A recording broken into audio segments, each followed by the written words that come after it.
America और Iran के बीच जारी सैन्य संघर्ष अब सबसे भीषण और निर्णायक दौर में एंट्री मार चुका है।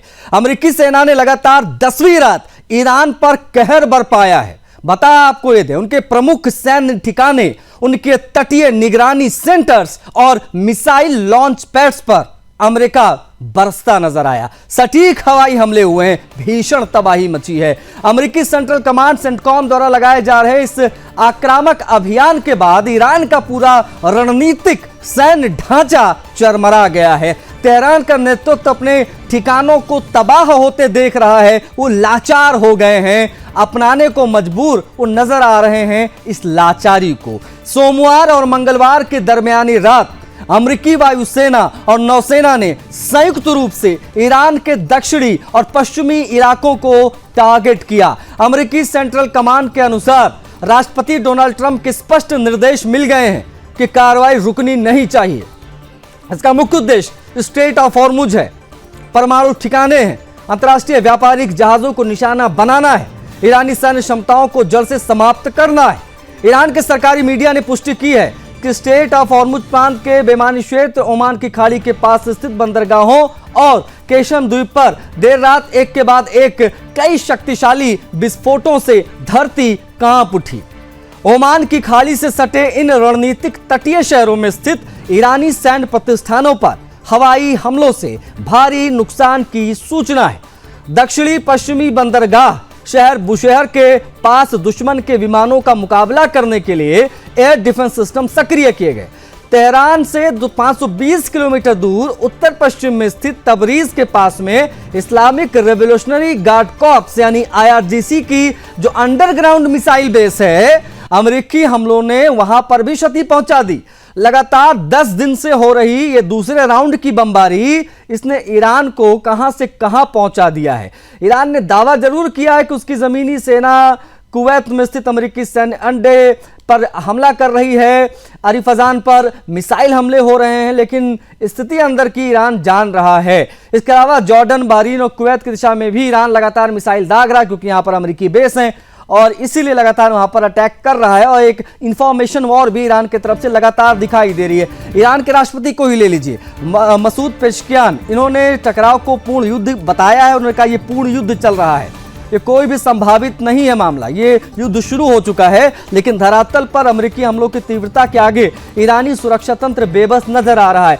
पेंटागन के प्रवक्ता हैं सीन पार्मेल यूएस के, उनके अनुसार पिछले 2 हफ्तों की झड़पों में 3 अमेरिकी सैनिकों की शहादत के अलावा करीब 100 सैनिक घायल हुए हैं, जिनमें से 96% उपचार के बाद पुनः ड्यूटी पर लौट चुके हैं। अमेरिकी राष्ट्रपति ट्रंप ने स्पष्ट शब्दों में चेतावनी दे दी है कि किसी भी अमेरिकी सैनिक के खून के हर एक कतरे को भारी कीमत तेहरान को चुकानी पड़ेगी। मतलब उनके खून की कीमत तेहरान चुकाएगा। अमेरिकी नौसेना ने ईरान के कच्चे तेल के अवैध निर्यात को पूरी तरीके से रोकने के लिए तटीय नाकेबंदी सख्त कर दी है। अमेरिकी सेंट्रल कमांड ने अब तक 7 संदिग्ध जहाजों के रास्ते मोड़ दिए हैं और एक को पूरी तरीके से बेकार कर दिया है। हॉर्मुज जहां से दुनिया का 20 से 25% तेल और गैस गुजरता है, वहीं ईरानी हरकतों के कारण समुद्री यातायात बुरी तरीके से प्रभावित हुआ है। ओमान के तट के पास एक टैंकर पर हुए संदिग्ध हमले के बाद उसमें आग लगी थी, जिसके बाद चालक दल को जान बचाकर जहाज छोड़ना पड़ा था। अमेरिका का लक्ष्य ईरान के आर्थिक और सैन्य बुनियादी ढांचे, पुल, संचार केंद्र और पावर स्टेशनों को निशाना बनाकर उसकी रणनीतिक पकड़ को पूरी तरीके से ढील करना है, जो दिख भी रहा है। ईरान पर अमेरिका के लगातार बढ़ते दबाव के बीच में उसके यमनी सहयोगी हुती विद्रोहियों ने लाल सागर और अदन की खाड़ी में सऊदी अरब के तेल टैंकरों की नाकेबंदी करने की प्रक्रिया शुरू कर दी है, धमकी भी दी है।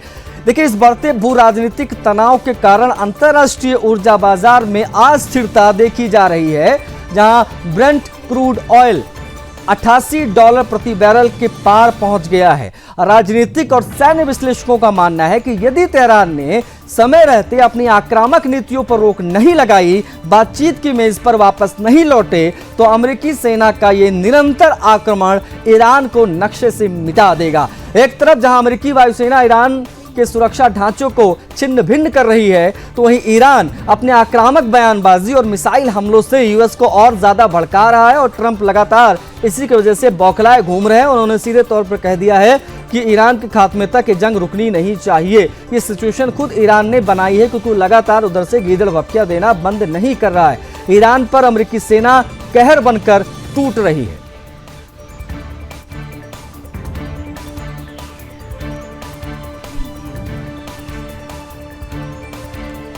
बात लगातार मिडिल ईस्ट की कर रहे हैं, अमेरिका और ईरान की कर रहे हैं, क्योंकि खूनी खेल चल रहा है। अब एक नए विनाशकारी मोड़ पर एक खूनी खेल पहुंच रहा है। कैसे, जान लीजिए। देखिए, एक तरफ अमेरिकी मिसाइल और बमबारी से ईरान का कोना कोना धुआं धुआं है, दूसरी तरफ कट्टरपंथी मुल्क के भीतर से एक ऐसी सनसनीखेज खबर आ रही है जिसने तेहरान की सत्ता को हिला दिया है। खुफिया रिपोर्ट्स और सऊदी अरब के प्रतिष्ठित समाचार चैनल के दावों के मुताबिक ईरान के नए सर्वोच्च नेता मुस्तफा खामनेई देश में है ही नहीं, वो कहीं गायब हो चुके हैं। मुस्तफा खामनेई की इस रहस्यमयी अनुपस्थिति के बीच ईरान के भीतर एक बड़े और खूनी तख्ता पलट की साजिश तेजी से आकार ले रही है। बाहरी मोर्चे पर महाशक्ति अमेरिका के सामने घुटनों पर आ चुका ईरान अब अंदरूनी गृह युद्ध भी झेलने जा रहा है, सत्ता के संघर्ष को झेलने जा रहा है, बिखराव को झेलने जा रहा है। सऊदी अरब के प्रमुख समाचार चैनल अल हदाथ ने एक इजरायली सुरक्षा सूत्र के हवाले से खबर चलाई, उसी के आधार पर ये पूरी जानकारी हम आप तक पहुंचा रहे हैं। रिपोर्ट उनकी जो है उसके मुताबिक ईरान के नए सर्वोच्च नेता मुस्तफा अली खामेनी ईरान में मौजूद ही नहीं है। 28 फरवरी को अमेरिका और इजरायल के बीच में सैन्य हमले शुरू हुए थे और अयातुल्ला अली खामेनी यानी मुस्तफा के पिता, इनकी हत्या अमेरिका ने कर दी थी। पद संभालने के बाद से, यानी मुस्तफा ने पद संभालने के बाद से अब तक सार्वजनिक रूप से आकर दर्शन नहीं दिए हैं। वो केवल लिखित बयान देते हैं या उनका कोई सोशल मीडिया पर स्टेटमेंट जो है वो आ जाता है। इस दौरान जब खामेनेई का अंतिम संस्कार चल रहा था तो मुस्तफा उस समय भी बाहर नहीं आए। अब अल हदाथ की रिपोर्ट में ये दावा किया गया है कि मुस्तफा खामेनेई के नाम से जारी ये जो आधिकारिक संदेश जारी हो रहे हैं असल में उनके होते ही नहीं। हाल ही में नियुक्त किए गए Islamic revolutionary guard corps IRGC के प्रमुख अहमद वाहिदी और IRGC के अन्य वरिष्ठ सदस्य खुद ये संदेश तैयार करते हैं ताकि दुनिया को भ्रम में रखें। ईरान के भीतर आंतरिक मतभेद इस कदर गहरे हो चुके हैं कि अब इस्लामिक रेवोल्यूशनरी गार्ड कॉर्प्स जैसे ताकतवर संस्था के अस्तित्व के लिए भी सीधा खतरा बन गए हैं। अति कट्टरपंथी और उदारवादी गुट एक दूसरे के खून के प्यासे हो चुके हैं। इतना ही नहीं, रिपोर्ट में यह भी सामने आया है कि अमेरिका इस समय इजराइल को ईरान के खिलाफ सीधे जवाबी हमलों में शामिल होने से रोक रहा है। भले ही तेहरान इजरायली क्षेत्र पर कोई छोटी मोटी हिमाकत करे, इसका सीधा कारण यह है कि अमेरिका जानता है कि ईरान अंदर से खुद ब खुद खोखला होकर ढहने वाला है। अमेरिका के साथ बढ़ते सैन्य तनाव के बीच तेहरान में सत्ता हथियाने के लिए एक हिंसक आंतरिक संघर्ष शुरू हो चुका है। देश के अति कट्टरपंथी गुट अब मौजूदा सरकार और उदारवादी प्रशासन से पूरी तरीके से अलग हो गए हैं। रिपोर्ट्स ये कहती हैं कि ईरान के कट्टरपंथी तत्व अब अपने ही देश के टॉप लीडरशिप पर अमेरिका के साथ 14 सूत्रीय राजनयिक समझौते के बहाने सॉफ्ट कूप यानी बिना हिंसा के सत्ता परिवर्तन की साजिश रच रहे हैं। कट्टरपंथी गुटों का साफ मानना है कि सरकार ने खामनेई की हत्या का बदला लेने के बजाय अमेरिका के सामने घुटने टेक दिए हैं, एक तरफा समझौते पर हस्ताक्षर करके सरेंडर कर दिया है। अमेरिका में रहने वाले ईरानी शोधकर्ता आराश अजीजी ने CNN को एक इंटरव्यू दिया, बताया कि मुस्तफा की अनुपस्थिति का सबसे बड़ा फायदा संसद के अध्यक्ष मोहम्मद बागेर गालिबाफ और उनके सहयोगी उठा रहे हैं। वो इस समय प्रभावी रूप से देश की कमान संभाल रहे हैं। इसी वजह से अति कट्टरपंथियों ने गालिबाफ और नव निर्वाचित राष्ट्रपति पेशकियान पर मुस्तफा के खिलाफ तख्ता पलट की साजिश रचने के आरोप मढ़े हैं।